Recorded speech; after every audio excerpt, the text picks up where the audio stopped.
हरे कृष्णा, राधे राधे। दोस्तों, आज हम आपको बताएंगे कि रमा एकादशी का व्रत किस तारीख को है, इसका क्या मुहूर्त है, पूजन विधि क्या होगी और साथ ही इसकी कथा भी हम आपको सुनाएंगे। तो वीडियो में अंत तक बने रहिएगा। कार्तिक मास के कृष्ण पक्ष की एकादशी तिथि को रमा एकादशी का व्रत रखा जाता है। यह एकादशी दिवाली के पहले आती है। इसे रंभा एकादशी के नाम से भी जाना जाता है।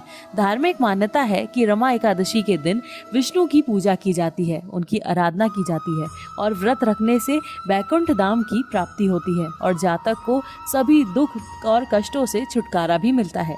यह दिन लक्ष्मी नारायण की पूजा करने के लिए बेहद ही खास माना जाता है। पौराणिक कथाओं के अनुसार प्रभु श्री कृष्ण ने युधिष्ठिर से रमा एकादशी के बारे में बताया था कि इस एकादशी को सच्चे श्रद्धा भाव और व्रत को करने से वाजपेय यज्ञ के समान पुण्य फलों की प्राप्ति होती है। आइए जानते हैं रमा एकादशी का क्या शुभ मुहूर्त है, पूजा विधि क्या होगी, सामग्री लिस्ट क्या है और पारण की तिथि क्या है और साथ ही व्रत के नियम क्या होने वाले हैं। तो चलिए जानते हैं रमा एकादशी कब है। दोस्तों, इस बार का रमा एकादशी 27 अक्टूबर 2024 को सुबह 5:23 पर एकादशी तिथि की शुरुआत होगी और 28 अक्टूबर 7:51 तक रहेगी। दोस्तों, इस बार का जो व्रत है वह 28 अक्टूबर को मनाया जाएगा क्योंकि हम उदया तिथि को मानते हैं। दोस्तों, पारण का क्या टाइमिंग रहने वाला है, तो इस बार व्रत 29 अक्टूबर 2024 को सुबह 6:30 बजे से 8:35 तक द्वादशी तिथि में पारण किया जा सकेगा। इसमें सामग्री क्या क्या लगने वाली है।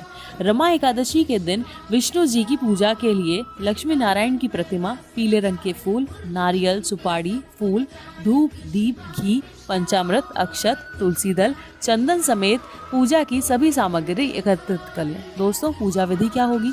एकादशी व्रत के दिन सुबह जल्दी उठकर स्नान करें और स्वच्छ कपड़े धारण करें। विष्णु जी का ध्यान करें और संभव हो तो उपवास भी रखें। घर के मंदिर की साफ सफाई के बाद लक्ष्मी नारायण की प्रतिमा के समक्ष दीपक जलाएं।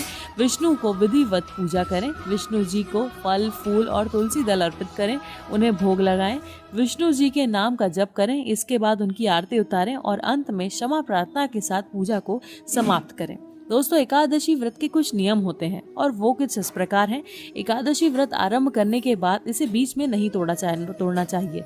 रमा एकादशी के दिन व्रती को अपशब्दों का इस्तेमाल भी नहीं करना चाहिए। एकादशी व्रत में चावल के सेवन की मनाही होती है। फलाहारी या सात्विक भोजन का सेवन करें। एकादशी व्रत में गोभी, पालक और शलजम का सेवन भी नहीं करना चाहिए। इस दिन व्रती को घर में झाड़ू भी नहीं लगाना चाहिए। एकादशी व्रत के दिन बाल कटवाने से भी हमें बचना चाहिए। दोस्तों, अगर आपको एकादशी व्रत की कथा सुननी है तो कृपया इस वीडियो को अंत तक देखिएगा। कार्तिक मास के कृष्ण पक्ष की रमा एकादशी का महात्म्य कुछ इस प्रकार है। धर्मराज युधिष्ठिर बोले, हे भगवान, अब आप मुझे कार्तिक मास के कृष्ण पक्ष की एकादशी की कथा सुनाइए। श्री कृष्ण भगवान बोले, राजा राजेश्वर, कार्तिक मास के कृष्ण पक्ष की एकादशी का नाम रमा है। उसकी कथा कुछ इस प्रकार है। प्राचीन काल में मुचुकुंद नाम का एक सत्यवादी तथा विष्णु भक्त राजा रहा करता था। उसके इंद्र, वरुण, कुबेर, विभीषण आदि मित्र थे। उसने अपनी लड़की चंद्रभागा का शुभ विवाह राजा चंद्रसेन के पुत्र शोभन के साथ किया। एक समय जबकि वह अपने ससुराल में था, एक एकादशी पड़ी। 10वीं के दिन राज्य में व्रत करने के लिए ढिंढोरा पीटा गया। उसको सुनकर शोभन ने अपनी पत्नी के समीप गया और बोला, हे प्रिय, मैं बहुत दुर्बल हूँ, तुम मुझे कुछ उपाय बतलाओ, क्योंकि यदि मैं व्रत करूँगा तो अवश्य मर जाऊँगा।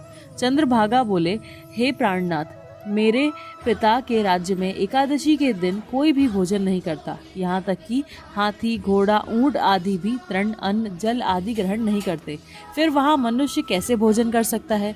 यदि आप भोजन करना चाहते हैं तो यहाँ से दूसरे स्थान को चले जाइए। शोभन बोला कि हे प्रिय, आपका कहना बिल्कुल उत्तम है, मैं अवश्य ही व्रत करूँगा।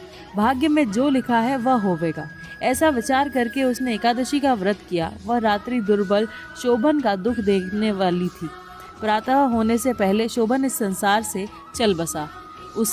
राजा ने उसके मृत शरीर की दाह की क्रिया करा दी। चंद्रभागा अपने पति के आज्ञा अनुसार सती न हुई और पिता के घर रहने लगी। पति को रमा एकादशी के व्रत के प्रभाव से मंदराचल पर्वत पर धन धान्य से युक्त तथा शत्रुओं से रहित एक उत्तम नगर का राज्य प्राप्त हुआ। वह स्वर्ण सिंहासन पर बैठता था और गंधर्व अप्सराएं उसकी स्तुति करते थे। एक समय मुचुकुंद नगर में रहने वाला सोम शर्मा नाम का एक ब्राह्मण तीर्थ यात्रा के लिए जाता हुआ उधर से निकला। अपने राजा के जमाई को देखकर ब्राह्मण राजा के पास पहुंचा। राजा ब्राह्मण को देखकर आसन से उठ खड़ा हुआ। अपने श्वशुर तथा स्त्री चंद्रभागा की कुशलता को पूछने लगा। सोम शर्मा बोला, हे राजन, हमारे राजा तथा उनकी पत्नी चंद्रभागा भी कुशल से हैं।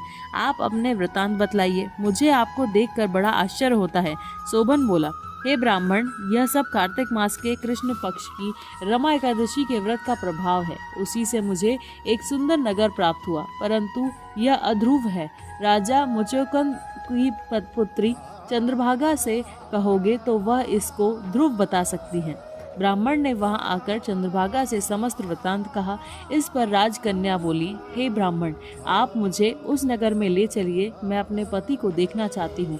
वह सोम शर्मा ब्राह्मण उसे मंदराचल पर्वत के पास वामदेव आश्रम में ले गया। उसकी कथा को सुनकर वामदेव ने चंद्रभागा को मंत्र से अभिषेक किया। मंत्रों तथा व्रत के प्रभाव से वह दिव्य देह धारण करके पति के पास जा पहुंची।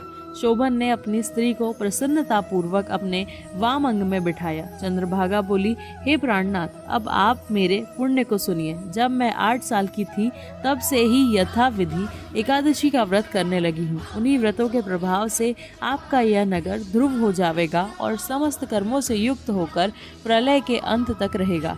इस तरह चंद्रभागा ने अपने पति को फिर से प्राप्त कर सुखपूर्वक जीवन व्यतीत किया। जो मनुष्य इस रमा एकादशी की महात्म्य सुनता है वह अंत समय विष्णु लोक को जाते हैं। राधे राधे।